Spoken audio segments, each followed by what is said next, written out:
Eu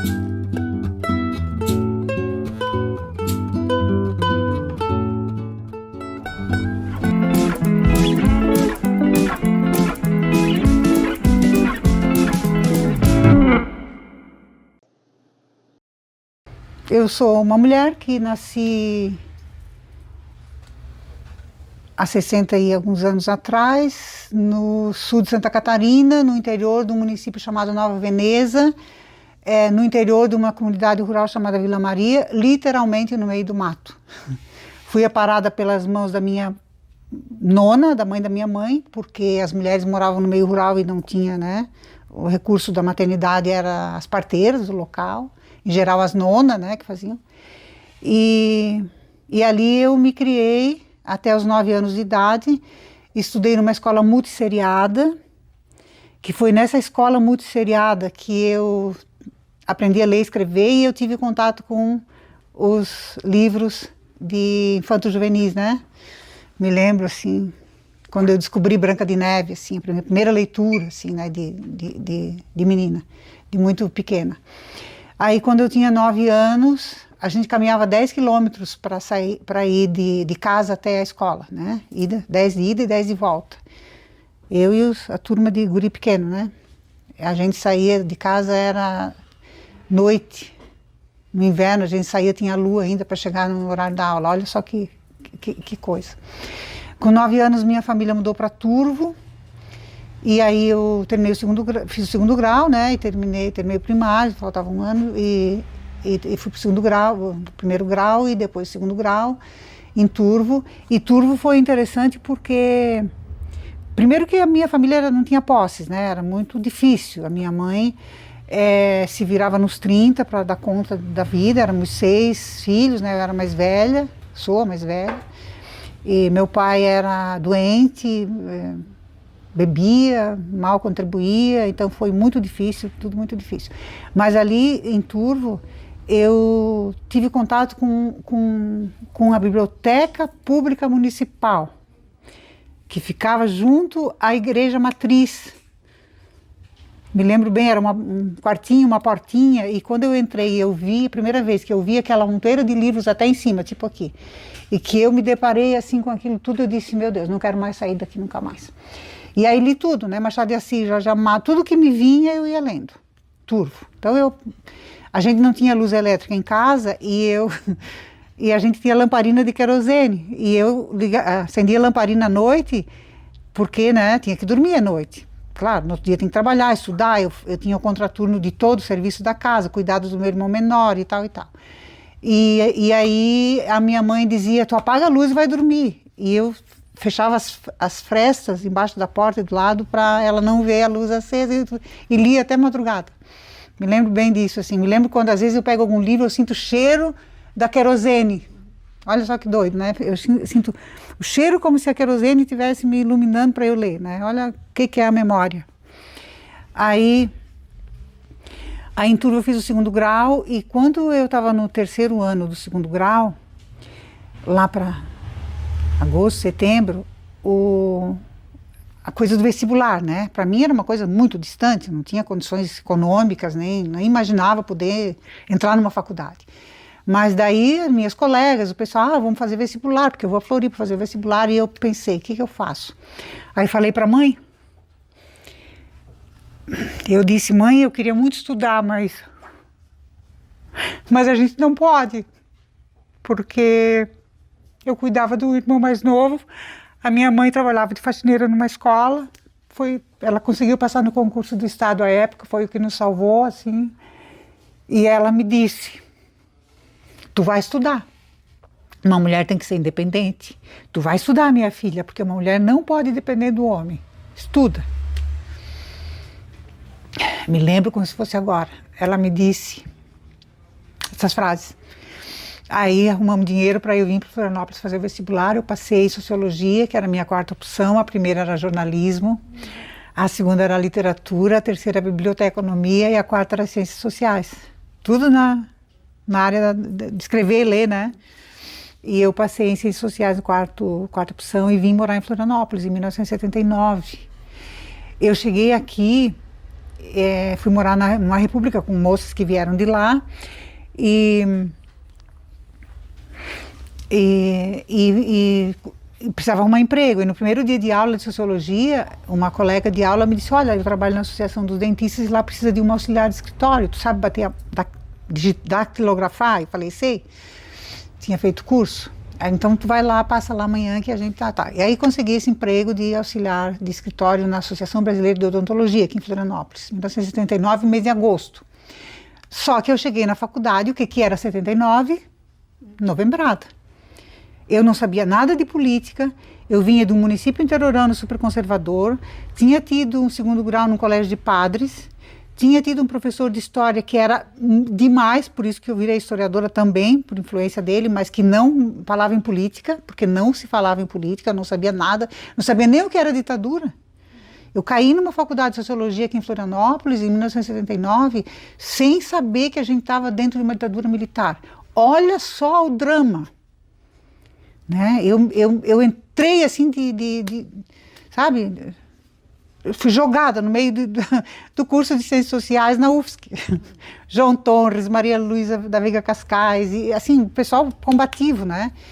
E aí fui aprendendo a lidar com isso. Eu não podia participar do movimento estudantil, porque eu trabalhava 8 horas por dia e pegava um sardinha aqui pelo Saco dos Limões e ia para a UFSC.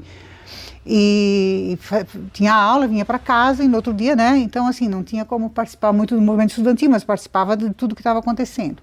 E aí, quando chegou novembro, com a vinda do Figueiredo para cá e tal, claro, daí eu fui aprendendo, né, o que era aquilo tudo, e eu me postei na frente do Palácio Rosa aqui, Palácio do Governo aqui, e joguei papel, e o que tivesse na mão no Figueiredo. No dia seguinte, eu corri da polícia, porque teve 3, 4 dias, né? E num dia desses, eles cercaram a Praça 15, né? Ninguém podia entrar, e eu estava na saída do calçadão, como é que é o nome daqui? Felipe Schmidt? Então, eu estava ali, na frente de onde hoje é uma farmácia, ou era, não sei, e aí os soldados, né, o policiamento vinha com a baioneta assim, colocava no peito da gente, e a gente fazia assim, se a gente fazia assim, né, assim, eu e meus colegas, assim, gente, que coragem. Aí a gente dizia: você que é calado, você que é explorado, não fique aí calado. E eles assim suavam, me lembro que eles suavam assim, né, e não podiam machucar a gente, mas também não podia deixar a gente entrar. Olha só o que faz a juventude, né? O que eu fazia? Aí numa dessas a cavalaria bateu em cima e eu corri. Eu morava na subida do morro ali, na beira-mar norte, ali bem no final ali, aí corri até em casa, né? A polícia, a cavalaria atrás, a cavalaria não me alcançou, eu peguei uma brecha e fui até em casa. Então foi o meu aprendizado político. Mas o que aconteceu também nesse momento que eu cheguei aqui? Eu cheguei na cidade grande tão assustada, extasiada, admirada, que eu não conhecia, né, uma cidade grande. E eu não conhecia pessoas que não fossem brancas. Eu não conhecia uma rodoviária, um ponto de ônibus, né? E eu passei a pegar ônibus todo dia para ir do centro para lá e ir com os populares, com as pessoas, né?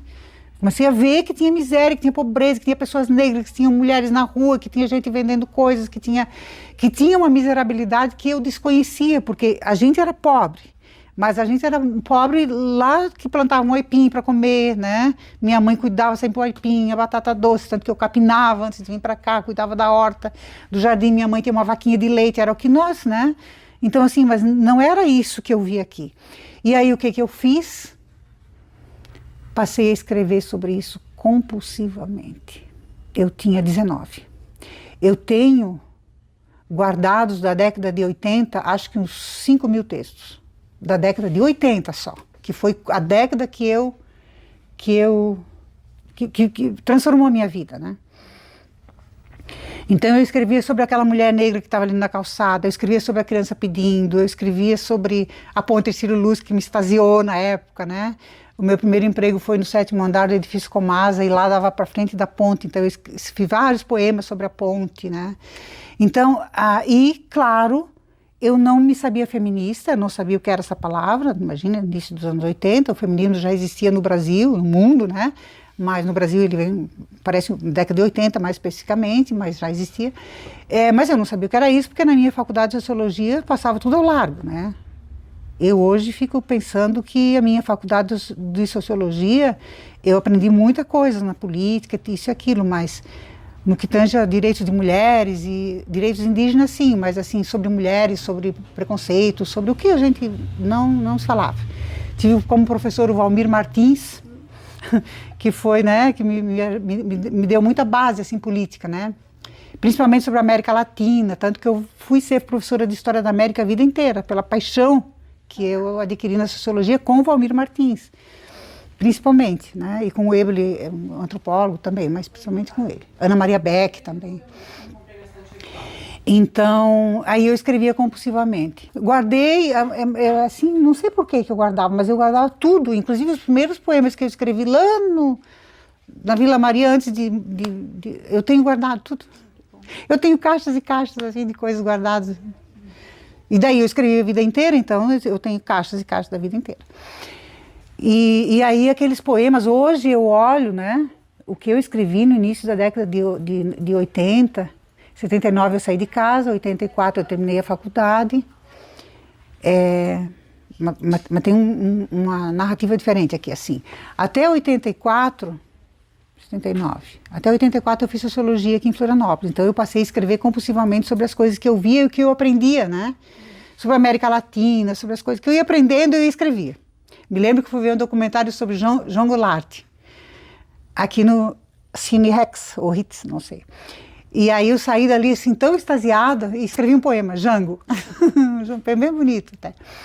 E guardava esses poemas todos. E aí em 85 eu terminei a faculdade de Sociologia e passei num concurso para trabalhar. Antes eu trabalhei na LBA um pouco, saí de onde eu trabalhava na BO, fui trabalhar na LBA, mas daí vi que não era aquilo, fiz um concurso para a Acaresc e passei para ser auxiliar de escritório na Acaresc, terminando Sociologia, né?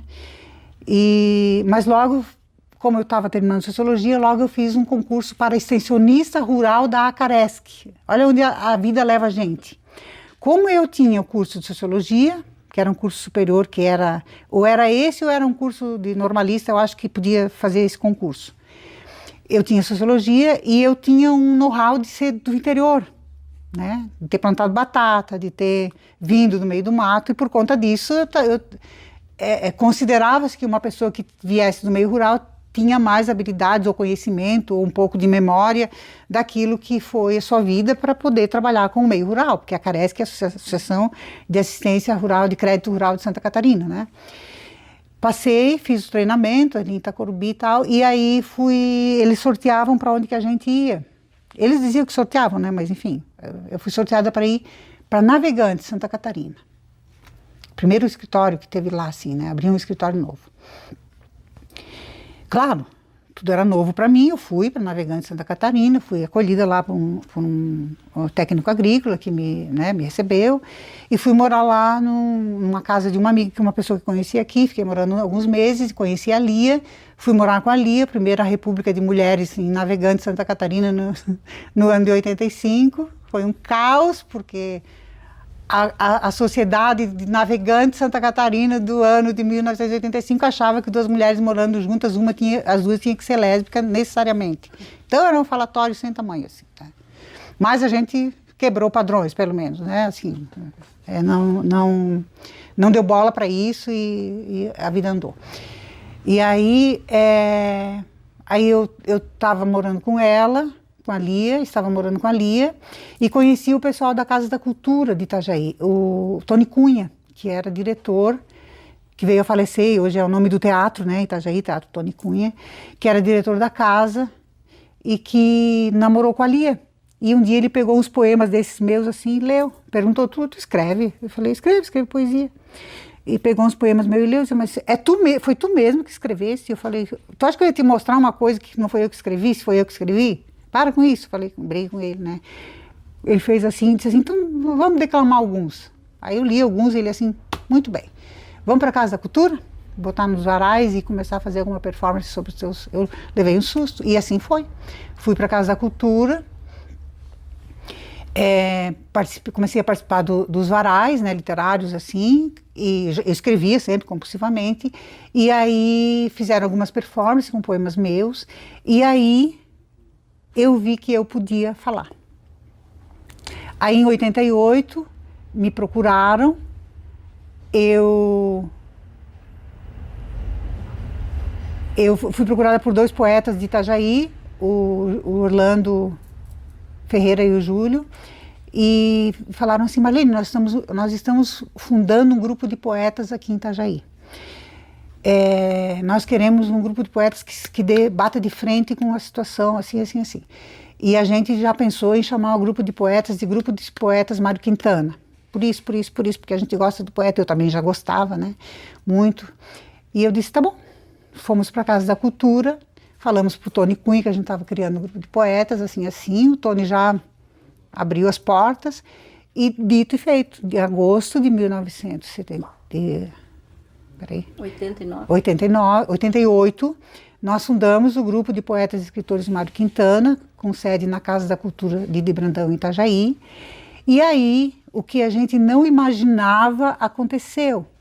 Não tinha um grupo de poetas nessa dimensão em Itajaí, não tinha existia uma efervescência cultural do teatro, mas assim, a poesia, e aí nós fundamos o grupo, e aí nós tivemos assim, em 2 meses a gente já estava fazendo coisas, né, e naquele semestre mesmo a gente participou do Varal Gigante de Poesia, depois a gente participou de todas as 2 ou 3 marejadas, né, com um varal de poesia nas marejadas, com declamação, com tudo. E a gente foi ganhando escopo e fôlego que a gente mal dava conta, porque a gente éramos assalariados, um morava em Florianópolis, depois veio entrar outro, porque no começo eram umas 4, depois viramos 6, também morava em Floripa, a gente só se reunia à noite, final de semana, era tudo muito difícil, e assim... Era bem difícil para todo mundo, né, financeiramente, mas a gente amava, e a gente fundou um movimento chamado Ultrarrealismo. O movimento do ultrarrealismo foi encampado pelo Diarinho, jornal Diário do Litoral, né, com Sandrinho na época, ele era jovenzinho, hoje é um garboso homem. O Dalmo Reis, o Dalmo Vieira, que era proprietário do Diarinho, acolheu, né, então, tudo que a gente fazia, ele também patrocinava algumas coisas. A gente teve alguns patrocinadores e a gente montou um movimento do ultrarrealismo e fez muitas performances, fez um movimento ultraecológico, que foi uma novidade para a época, porque não se falava disso, né? Na poesia, a ecologia ultrarrealista. O movimento ultrarrealismo foi tipo assim, nós conhecemos o realismo, nós conhecemos as correntes literárias, nós queremos mais, nós queremos denunciar o real, nós queremos o ultrarrealismo, aquilo que é além do real.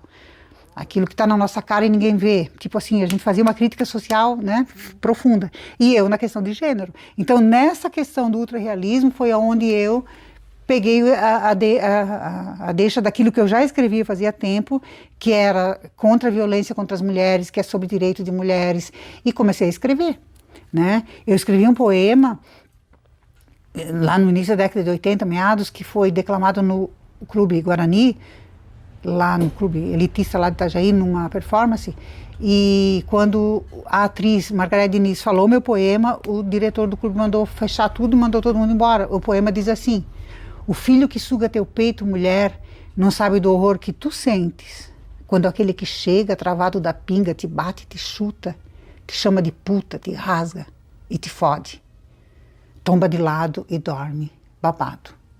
Tu, mulher, a alma em pedaços, a carne em trapos, entrega teu peito à criança que chora, tua única lágrima rola e cai. Poema fodito, tem 2 palavras, puta e fode. Para quê?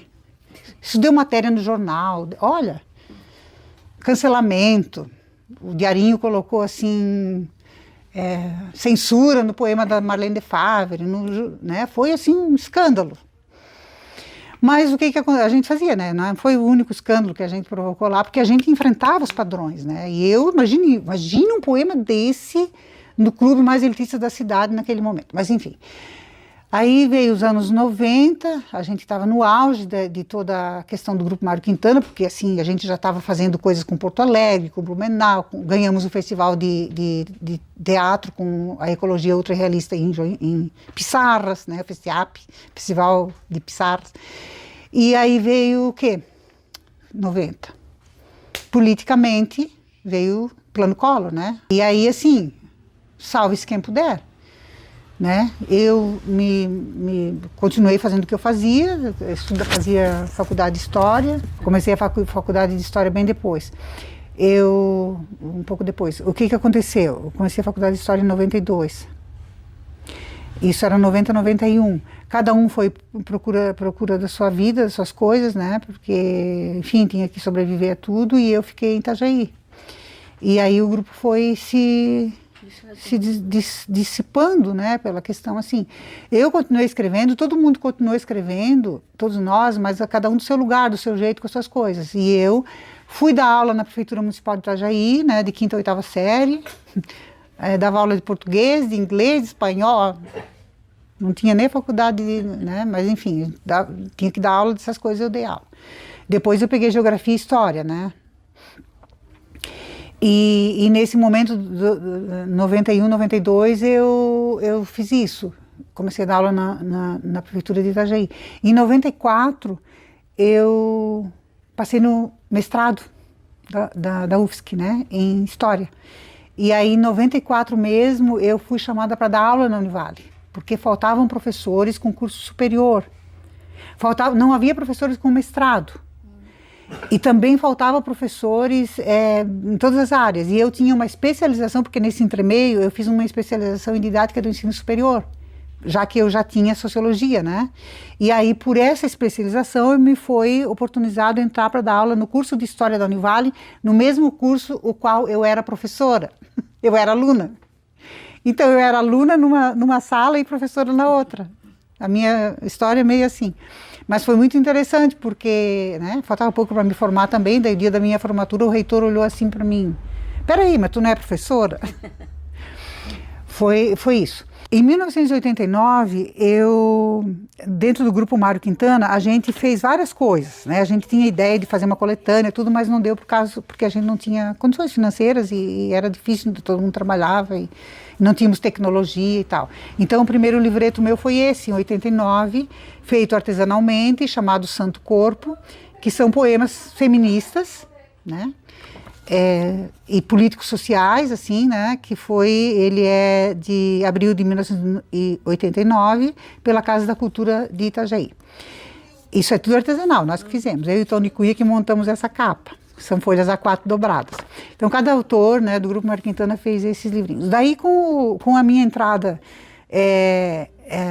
para dar aula na Univale, com o mestrado, eu defendi o mestrado com um tema de Itajaí, sobre um grupo de moços e moças que formaram um clube de elite chamado Moças e Moços para um Bom Partido. Essa é a minha tese de dissertação de mestrado, que saiu em 1999, teve 2 edições e é a minha dissertação de mestrado. Então, o meu primeiro livro mesmo, né, foi o livreto Santo Corpo, que eu amo de paixão, e depois esse livro aqui, que foi o da dissertação.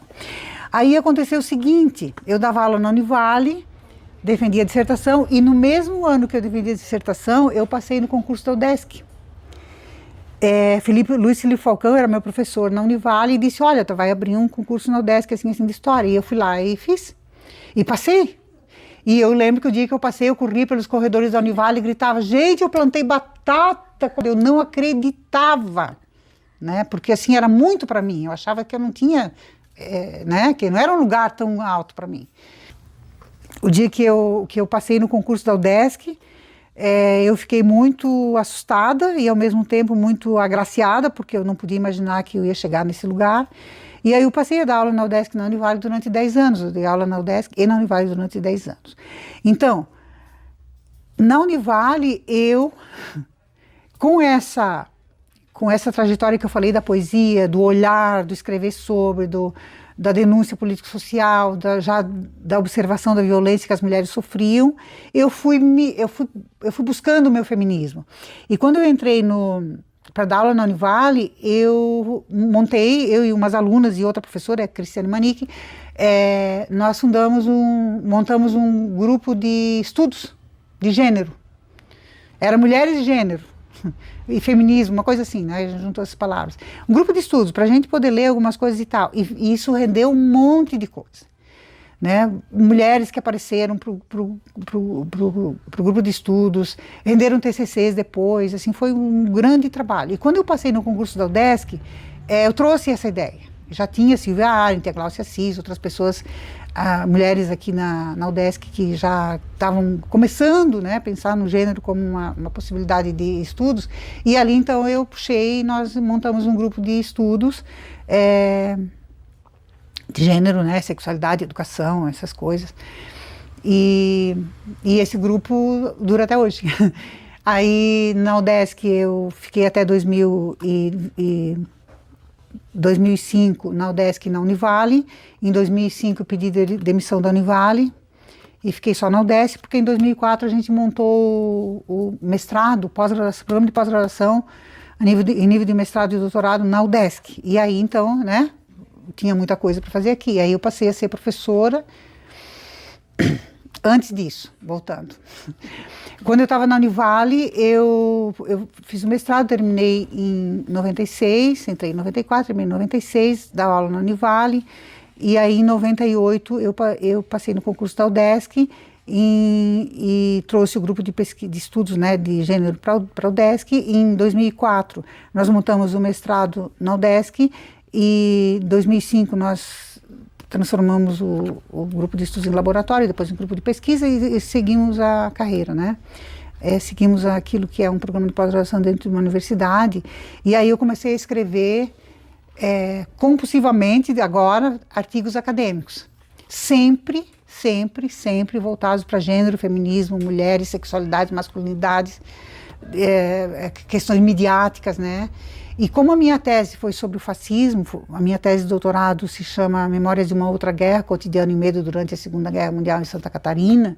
Foi um estudo inédito para a época, né, porque não se falava sobre a questão da Segunda Guerra no país e no estado. Tinha muita coisa escrita, mas que ia por N caminhos, mas não tinha pego a fundo essa temática. E eu, curiosa, né, por uma questão lá da minha terra infância, quando eu escutava minha nona dizer no tempo da guerra, e eu olhava aqueles livros sobre integralismo, nazismo, né, no sótão da casa da minha nona, porque meu avô era integralista e levou todo o material para lá quando o integralismo foi posto na ilegalidade, e aquilo me assustava, e eu fui perguntar para minha nona, né, e ela dizia, o tempo da guerra, o comunismo é a maldição del mundo, e eu fiquei com aquilo.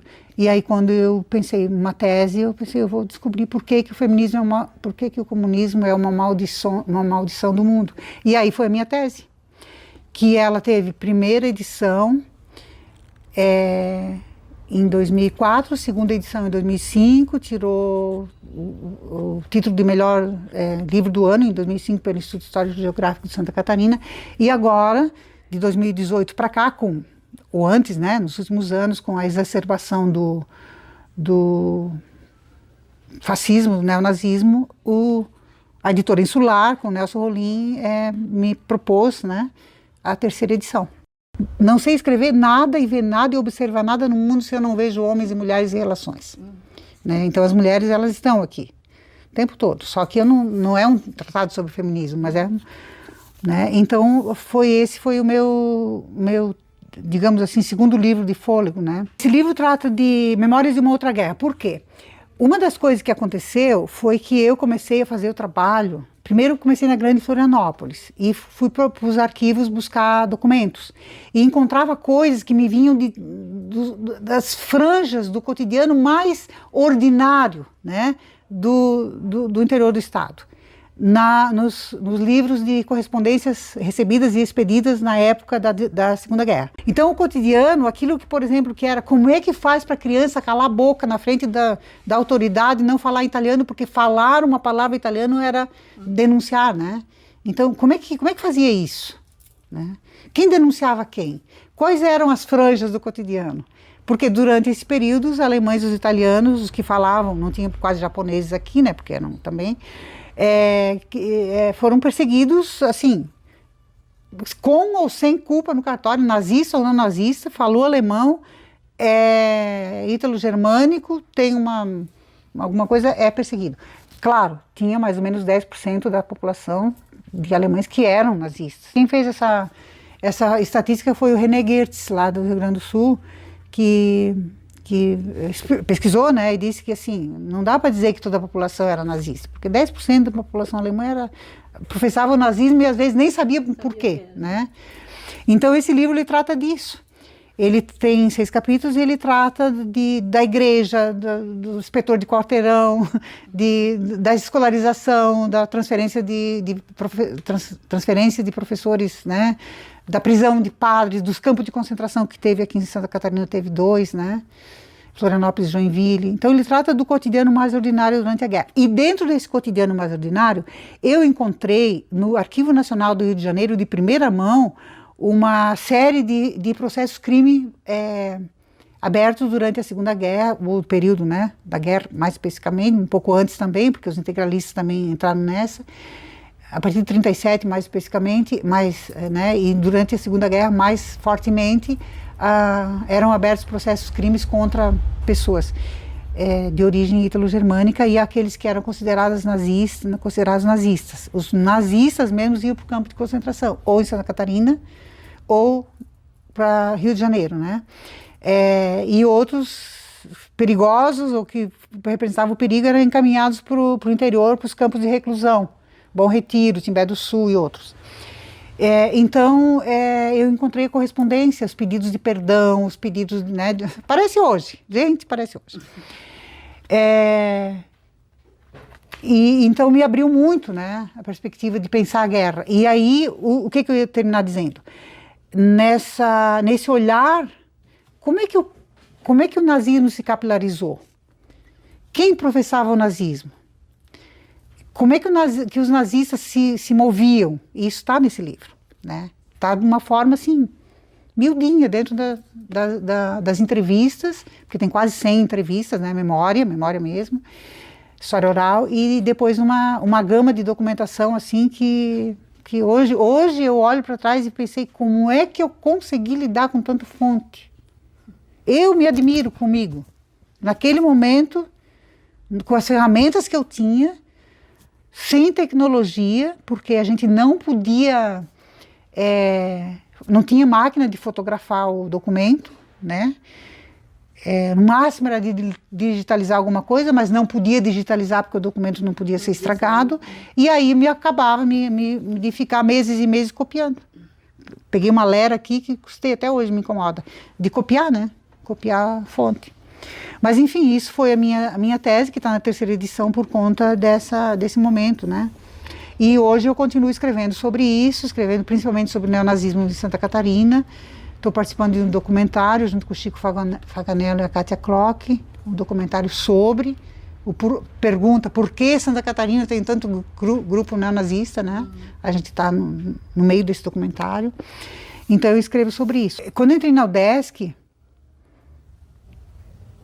na Univale, né, em 2004, depois na UDESC em 2006, que eu trabalhei 10 anos nas duas, claro, dentro de uma universidade tu tem, dentre N coisas, tu produz, né, tem que produzir, orientar primeiro o TCC, depois dissertação, depois tese, eu fiz tudo isso. E eu escrevia muitos artigos acadêmicos porque eu sempre pesquisei, porque era meu métier dentro da universidade e porque eu orientava muito trabalho, né, orientação de TCC, iniciação científica, tese, dissertação e tal. E isso sempre oxigeniza a temática, aquilo que a gente está vendo, né? E então eu escrevi muito. Eu organizei livro, escrevi muito artigo, muito capítulo de livro, muito verbete. Enfim, o que aparecia, né, de possibilidades eu escrevia. Mas sempre dentro de temáticas que me interessavam. Né? Mesmo que alguns artigos que eu fiz vários sobre a questão da Segunda Guerra e da masculinidade, assim, guerra e masculinidade, né? Guerra e mulheres, né? Como que isso incidiu sobre.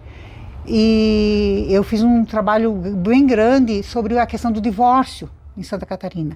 Que os primeiros 10 anos, desde que o divórcio foi permitido no Brasil, né? Até 10 anos depois, de 77 até 85, como é que isso foi visto em Santa Catarina, através do processos judiciais, né? Indo nos arquivos judiciais, do judiciário. E foi um trabalho, assim, muito fundo que a gente fez, eu e uma aluna. Publicamos na revista Estudos Feministas, né? Foi muito importante. Fiz um trabalho grande sobre imprensa e mídias, né? Trabalhei com Eloneida Stewart, na revista Manchete, né? Foi um trabalho bastante extensivo. Depois fiz um trabalho bastante investigativo, que também foi publicado na revista Tempo e Argumento, sobre a Copa de 2014, quando Florianópolis recebeu para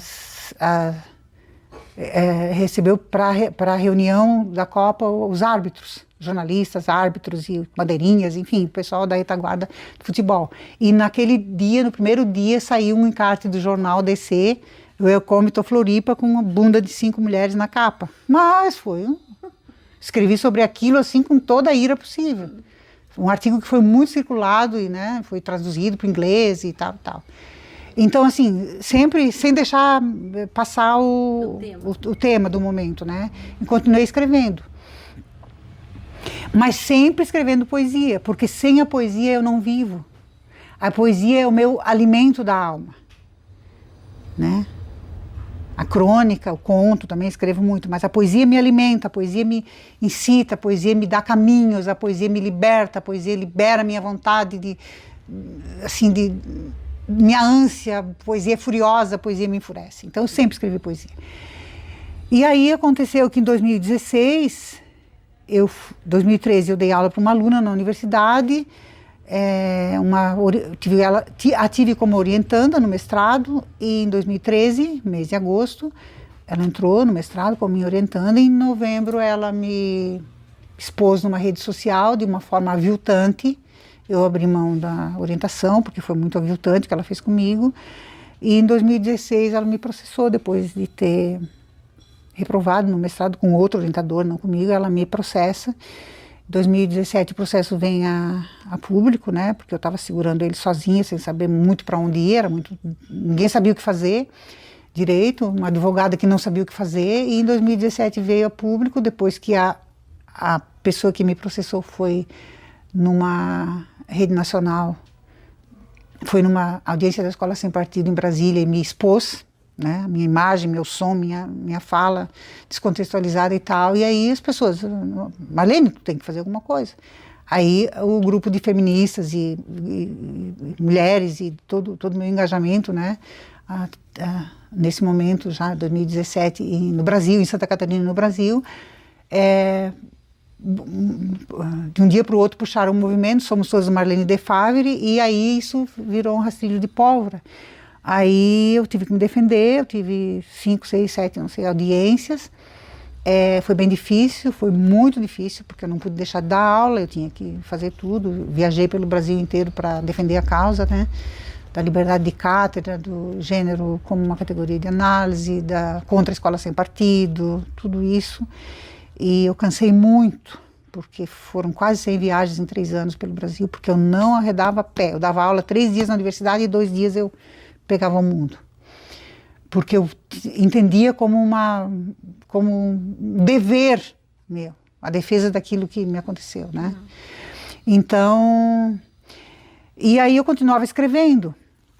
Só que 2017, 2018, daí eu ganhei o processo, daí ela recorreu, daí eu ganhei a segunda, daí eu fiz uma queixa-crime contra ela, mais um processo, mais um de danos morais, ambos foram arquivados porque estamos em Santa Catarina.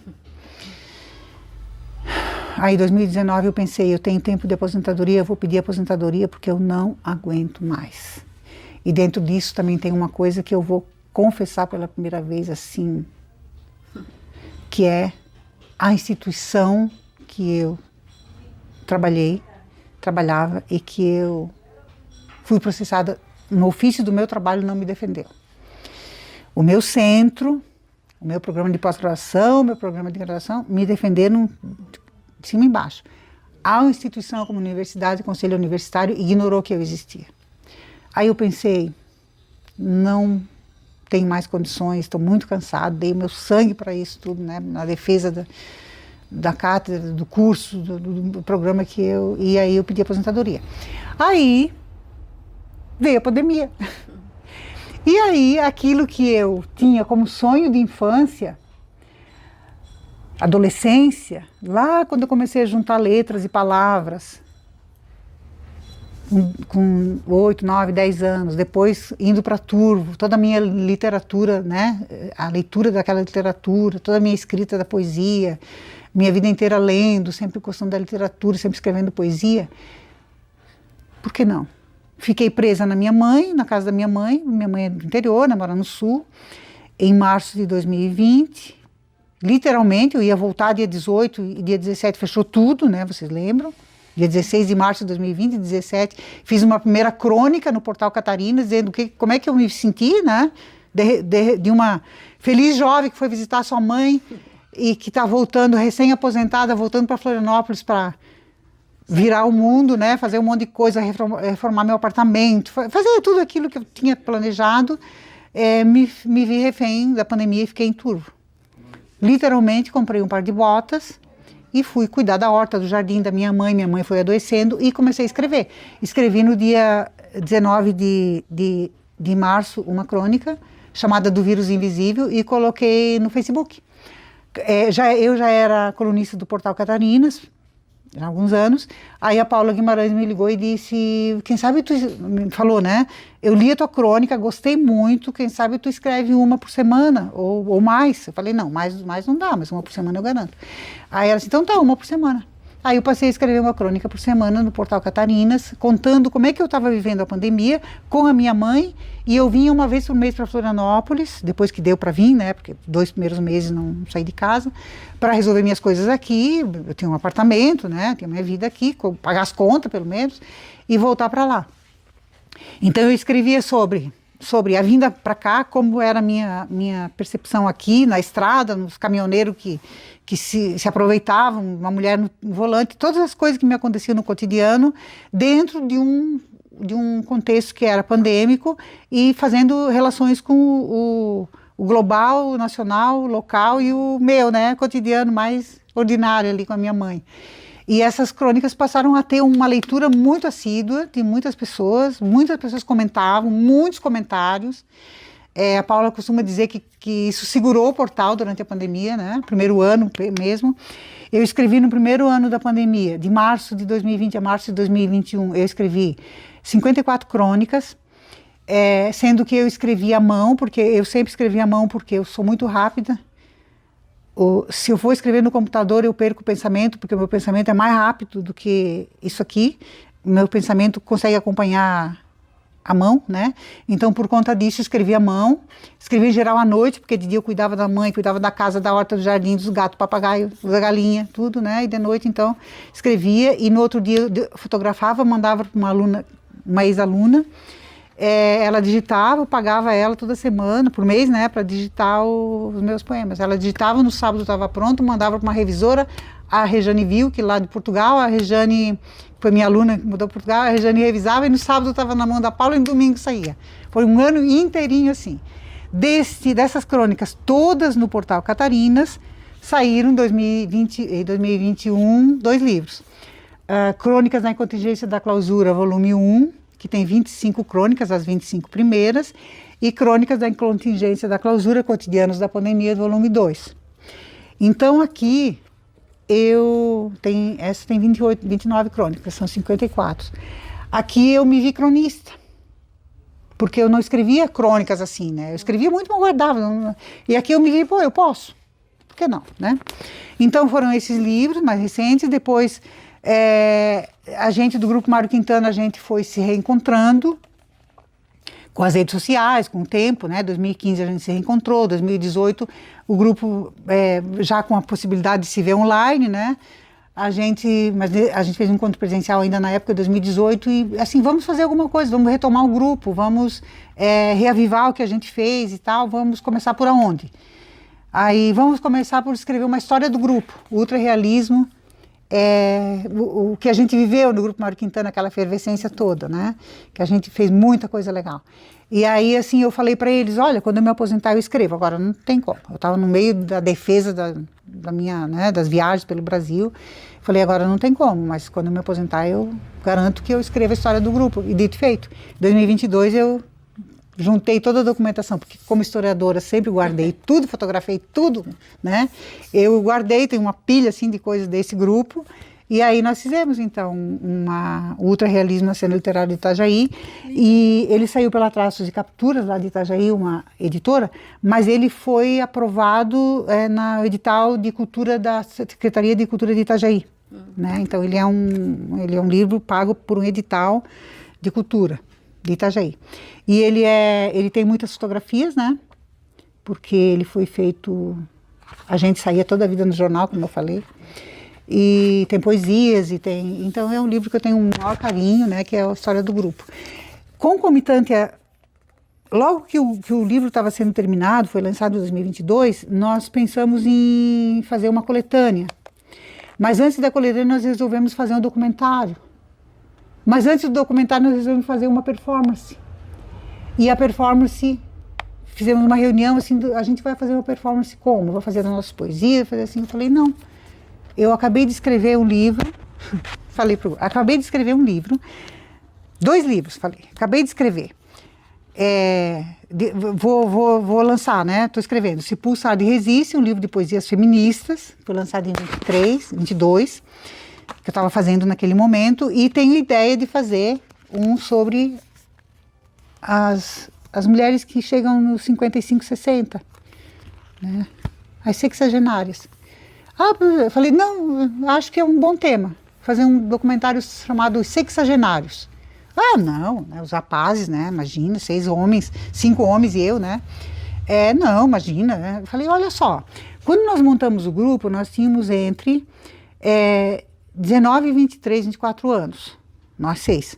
Hoje nós temos entre 58, 64, né, 63, assim, nós somos sexagenários. Aí eles se olharam e disseram, é verdade. E aí nós montamos uma performance chamada Os Sexagenários, que é uma performance experimental poético experimental, chamada Os Sexagenários, que tem 29 minutos, que nós ensaiamos várias vezes no ano passado, apresentamos em Itajaí, acho que novembro, outubro do ano passado. Foi lindo, nós estamos no mundo, né, porque tem muita visualização, e agora nós ganhamos, pela Lei de Incentivo à Cultura Aldir Blanc, a possibilidade de apresentar os sexagenários em Criciúma, Florianópolis, Itajaí e Joinville. E vai ser esse ano, agora a partir de março, nós vamos começar a apresentar pelo Estado. Depois a gente quer ampliar. E já temos o projeto de fazer, agora sim, uma performance poética de 1 hora, né, sobre o que nós fizemos na nossa trajetória.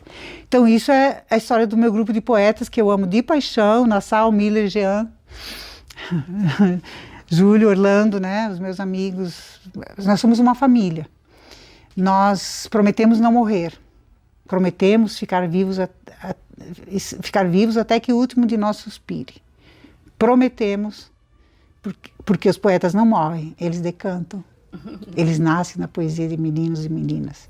Fico arrepiada, esse é o último poema que eu falo na performance. Então, aí eu publiquei, como sempre, escrevi poesia. Aqui são poesias mais contemporâneas, a partir de 2019, a maioria delas, quase 90%. Estou terminando. E aí, essa contingência de estar nesse lugar de mulher, num mundo onde o etarismo, o preconceito de idade é fortíssimo, eu, claro, comecei a sentir isso, a ver isso, a perceber isso e a estudar sobre isso. Então, hoje eu tenho uma linha de pesquisa, não linha de pesquisa acadêmica, né, mas um lugar de pesquisa e de fala que é assim, como que a gente diminui, dirime os preconceitos de idade, né, os preconceitos etários, preconceitos contra sexagenários, contra septuagenários, então todo o preconceito que tem aí. E aí, Um Corpo que Goza Não Envelhece, eu estava escrevendo esse e me veio esse título, né, porque eu estava no meio disso, e aí então aqui são poemas e alguns textos curtos que mostram como que nós mulheres, e é dirigido a mulheres, os homens podem ler, evidentemente devem, precisam viver, né, precisam se aceitar, como passar por esse processo sem sofrer tanto sofrimento. É isso. E no meio disso, então, no meio de todos esses livros aqui durante a pandemia, né, esses de crônicas, todos esses, eu fui escrevendo um romance. E eu, em 2018, assim, 19, quando eu ia visitar minha mãe já estava ficando doente, ela tem Parkinson há muito tempo, né? Eu pensava, eu tenho que escrever sobre minha mãe, preciso escrever sobre minha mãe, vou escrever sobre minha mãe. E comecei. 2018, 2019 comecei, né? Escrevi à mão, depois abri um arquivo e fui. 2020 começou a pandemia, eu disse, bom, agora vou escrever mais sobre a minha mãe.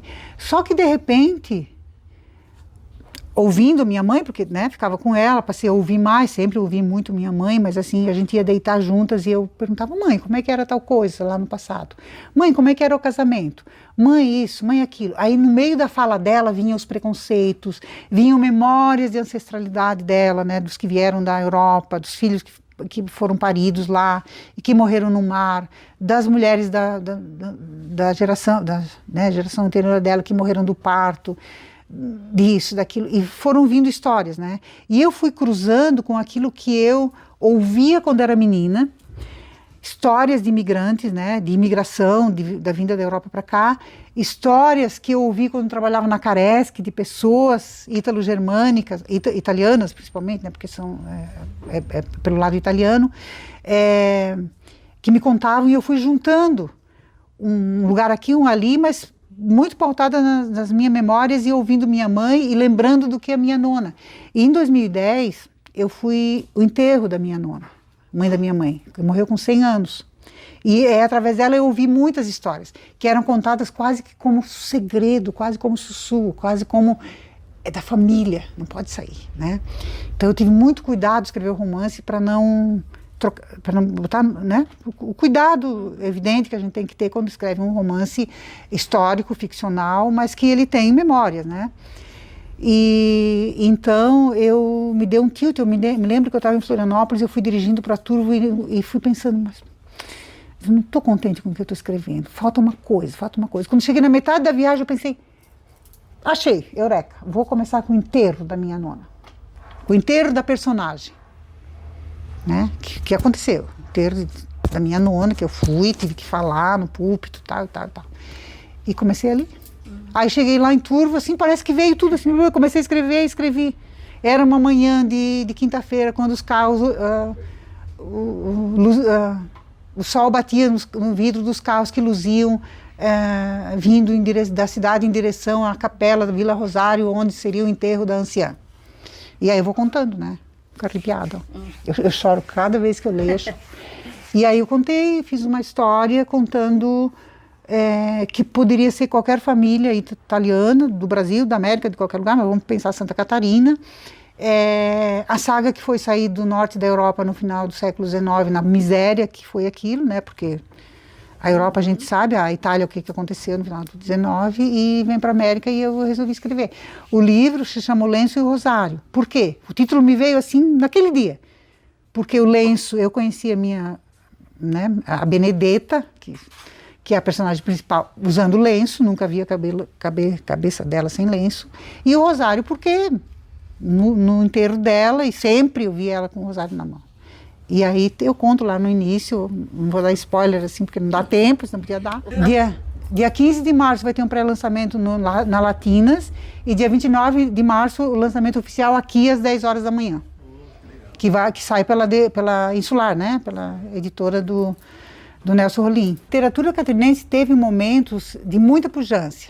Se a gente pensar né, alguns romancistas históricos aqui, não vou citar uns agora não lembro de todos, mas tivemos, e depois passou um tempo que não, assim, que eu não me lembro, assim, né, de ter alguma coisa que tenha me chamado muita atenção.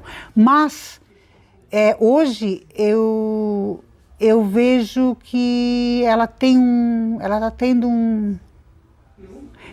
meio que um retorno, assim, mas não como eu gostaria. Eu gostaria que fosse mais pungente, assim, né? Eu tenho como referências, vou pensar um pouco das minhas referências literárias.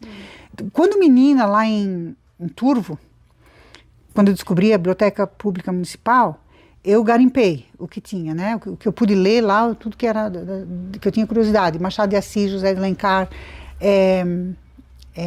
Gabriel Garcia Marques foi minha paixão absoluta. 100 Anos de Solidão foi um livro assim que eu devorei. Depois Teresa Batista Cansada de Guerra, Jorge Amado, Érico Veríssimo. Depois eu conheci como é que é o nome dele, meu Deus? José Guimarães, o gaúcho, né? Que, nossa, me apaixonei. Camilo Mortágua é um livro assim que eu amo de paixão. E fui tendo essas referências. Eu estava pensando hoje nessas referências minhas e estava pensando, caramba, cadê as mulheres nessas referências? Porque não tinha. Porque hoje tem todo um movimento, né? Leia mulheres escritoras, mulheres estão escrevendo hoje, mas então escreviam, mas não eram visíveis, não apareciam, não estavam nas estantes, nas prateleiras. Daí que eu fiquei pensando, minhas referências são masculinas, né?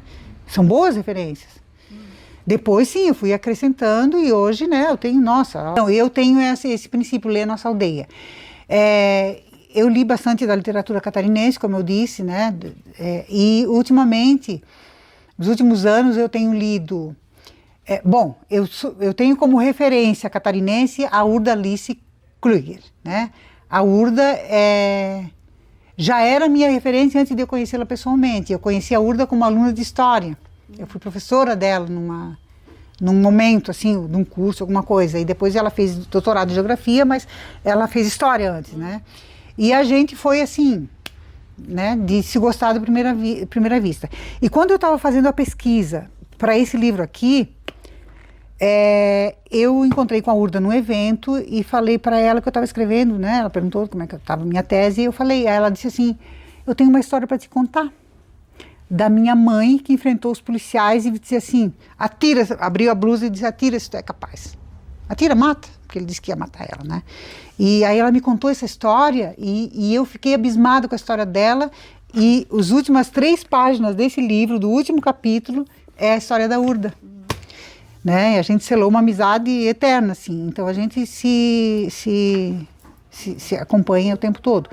E então, antes mesmo de conhecê-la pessoalmente, eu já lia muito, tanto que o livro dela, No Tempo das Tangerinas, é ambientado na guerra, né? Eu referencio aqui. Eu gosto muito do Marcelo Labes, eu acho que ele tem uma pegada muito boa, aquele livro Três Porcos dele é muito bom.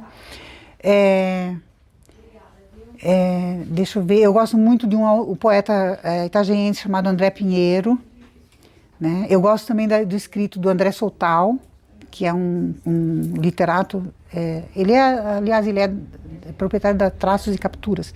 Ele escreve muito bem. Eu sou muito resistente a isso. Eu acho que a inteligência artificial pode criar o que ela quiser, mas ela nunca vai colocar a sensibilidade e o tato, e o gosto, e o pensar. A inteligência artificial não vai fazer poema, não vai sentir. Não vai ter sentimento ali. Isso da perda da capacidade de escrever já vem de um tempo, né? Com a questão primeiro com a questão do digital, né? E agora com a internet, com o celular na mão, com a inteligência artificial, então nem se fala. Que é uma grande perda. É uma grande perda as pessoas não aprenderem a escrever à mão, a ter o sabor de escrever a palavra, de juntar letras, de juntar palavras, escrever frases, tecer poemas, combinar uma palavra com a outra, né? A inteligência artificial não vai fazer isso. Pode fazer, mas não vai ter esse gosto. Então, isso é uma grande perda.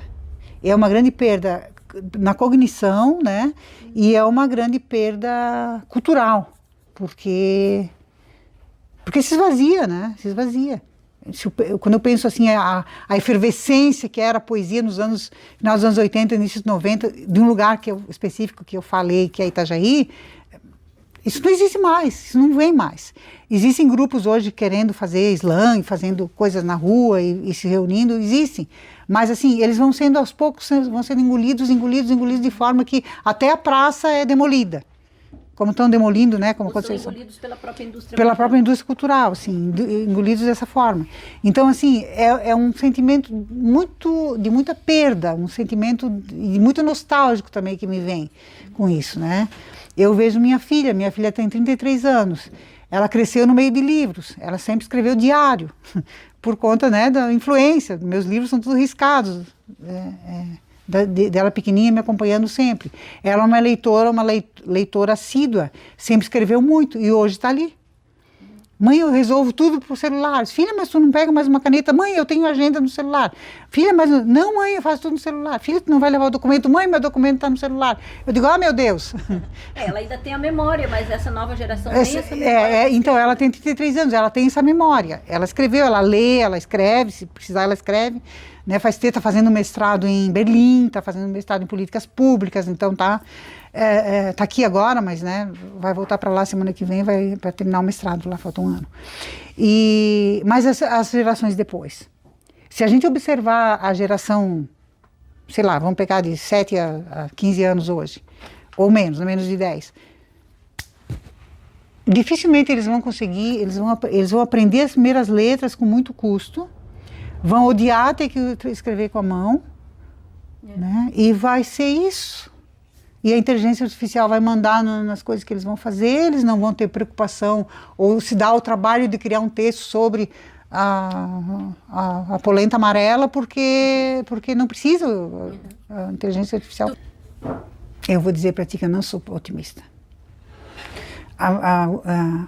Eu acompanho muito da área literária, né? Porque, enfim, minha área eu gosto, eu estou sempre lendo coisas e existem pessoas que são otimistas, não, porque acontecendo tudo isso, mas o livro nunca vai perder o seu lugar. Ao mesmo tempo, estão se fechando livrarias, é só olhar as estatísticas, né? As livrarias que fecham no Brasil todo dia.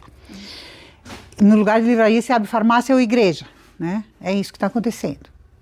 E triste realidade.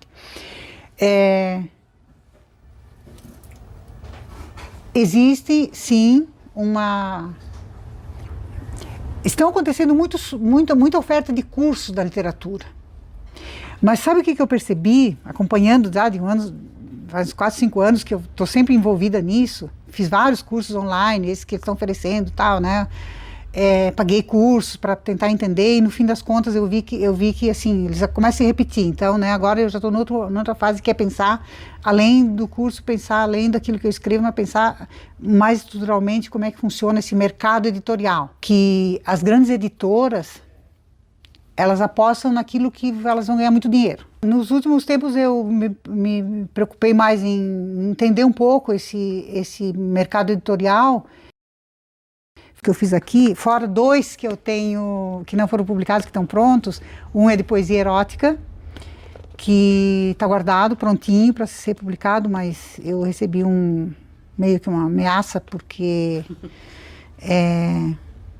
eu estava escrevendo coisa feia nos livros e minha mãe não poderia saber, deixa quieto. Então eu guardei o livro, mas ele vai sair uma hora dessa. E tem outro chamado Vício, que é sobre o meu vício da escrita.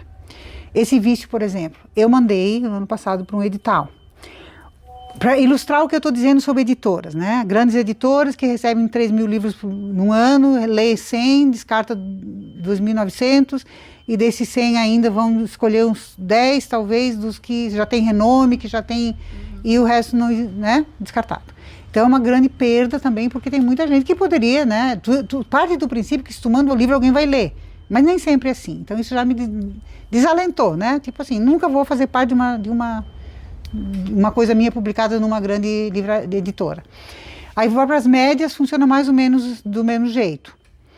Aí tu vai para as médias ou menores e elas vão sobreviver, porque elas precisam disso, todas elas têm que sobreviver, as grandes se mantêm, as médias mais ou menos, as pequenas fazem qualquer coisa para sobreviver. Então nesse qualquer coisa para sobreviver eu vou contar umas historinhas. Uma é, faz uns anos que eu participo de coletâneas. Porque a coletâneas do poetas brasileiros, não sei das quantas, nós vamos fazer um baita livro de ouro com uma chave de não sei o quê, com o seu texto. Aí tu manda lá o poema, teu poema foi publicado. Teu poema, parabéns, foi aprovado para publicação X, então agora você segue os passos. Você paga R$390 e você tem uma página. Muito bem. Paguei alguns para ver, né? E realmente saiu uma página. Aí quando eu vi um poema que eu mandei, muito bonito, mandei em cima da hora, não tive tempo de revisar, que eles publicaram sem revisão, com 3 erros crassos, eu disse não é isso que eu quero. Né? Não mandei mais coisas, eu tenho uns 20, acho, coisas publicadas assim, coletâneas. E até coletâneas boas, né? Tem algumas que a gente tem que são boas, que fazem revisão, tudo, que nem a Nós, por exemplo, né? Que é da editora, não lembro o nome. Nós Mulheres, né? Que eu participei ano passado, até foi lançado na Flip. Os textos da editora Flip, né? Da editora da editora, como é que chama? Lá do Festival Literário de Paraty, né? Eu tive ano passado retrasado, que eu fui a Paraty, eu tive 3 lançamentos, né, de coletâneas na Bienal do Livro, no Festival Literário de Paraty, com premiação, né? Fui lá receber o prêmio e tal e tal. Mas, bom... E aí, então, eu montei um livro chamado O Vício, porque eu sou... eu tenho mania, né, da escrita, é uma compulsão, que eu trato em terapia, porque é verdade isso, eu não sabia que era isso. Há muitos anos que eu não sei o que é não escrever todo dia, porque é uma compulsão. E aí o que aconteceu? Eu montei um livro chamado Vício. De repente, assim, eu tenho esse vício, eu tenho que me livrar desse vício. Vou escrever para ver se eu me livro um pouco. Escrevi um livro, montei Vício. Vício da escrita, né? A minha compulsão, minha pulsão é grafomania, né? Grafomania que eu tenho, e então eu vou escrever. Escrevi um livro, montei, mandei 70 páginas, poemas que eu já tinha escritos e outros que eu montei. Mandei para uma editora, não vou dizer o nome da editora, mas a editora me mandou, passou um mês e mandou assim, parabéns, seu livro foi aprovado para publicação, você pode entrar em contato, teu livro está muito bom, barará, barará, barará. Fiquei contente, né? 5º lugar.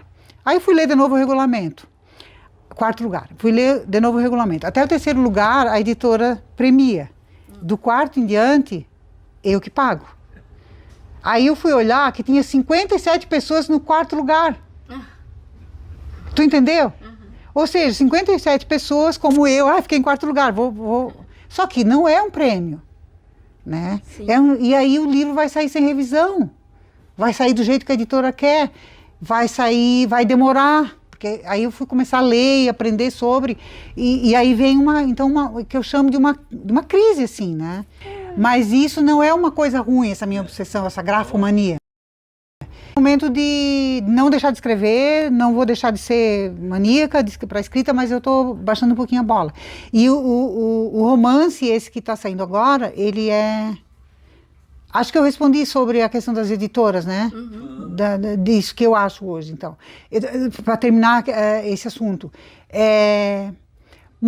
Tem muito autora, muita gente que escreve bem, que tem ideias geniais e que nunca vão sair, infelizmente, do papel, né? Nunca vão chegar ao público, ou nunca vão ser lidos para mais ninguém senão o autor, por questões econômicas, por questões de descarte, por questões de não acesso, por N questões, que é uma grande pena, né? E sobre essa minha obsessão, no meio de tudo que eu fiz durante a pandemia, esses livros todos que eu publiquei, fora 2 ainda que não foram publicados, um de contos eróticos e outro vício, e um de poemas da pandemia, que eu lembrei agora, que eu mandei para um edital e nunca me responderam. Na verdade, muitos editais não respondem nunca. Né? Concurso de poesia tal, aí tu manda lá, nunca vai sair resultado, nunca te responde, tudo desaparece. Né? Uma coisa impressionante como tem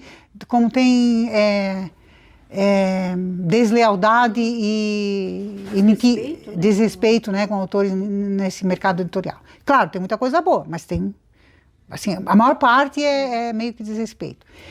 E aí, no meio disso tudo, eu escrevi o Lenço e o Rosário, que tem a ver com uma história da imigração, que eu acho que vai ser muito legal, que era uma coisa que eu queria fazer, que eu queria muito, até pensar nas mulheres da minha família, das mulheres imigrantes, de todas elas, não só da minha família, de outras famílias tantas. Eu acho que todas as pessoas que têm uma ascendência italiana, e eu não estou aqui chamando a atenção para sangue, para raça, para nada disso, né? Para limpeza limpeza para cor, para nada disso. Eu estou contando uma história, né? A partir do momento que eu conto uma história, eu estou contando uma história e eu sei que ele vai à crítica, o livro vai à crítica, e eu sei que tem gente que vai dizer, mas tu não falou aqui, que não dissesse, que não falasse aqui que os índios foram mortos por isso, por capitão do mato, que não sei o que isso é uma vergonha para a história. Não era essa a minha história. Quem lê vai entender. Os índios estão ali, só que eles estão como aquele que tem que ser morto. É isso. A história foi isso, né?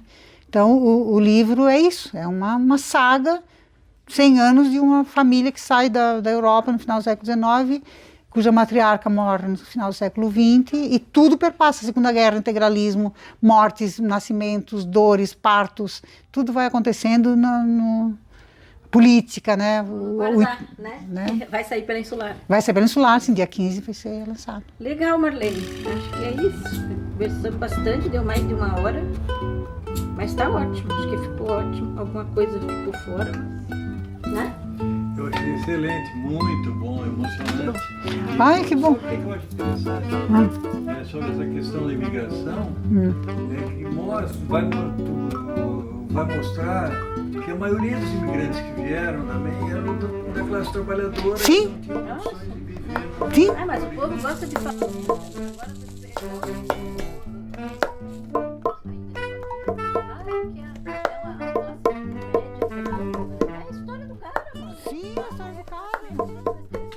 Sim, a história que vem da Europa, eles vêm fugidos da miséria, eles saem de lá assim num navio de terceira classe porque eles estão morrendo de fome. E eles vêm para cá e vão quase morrer de fome até conseguir.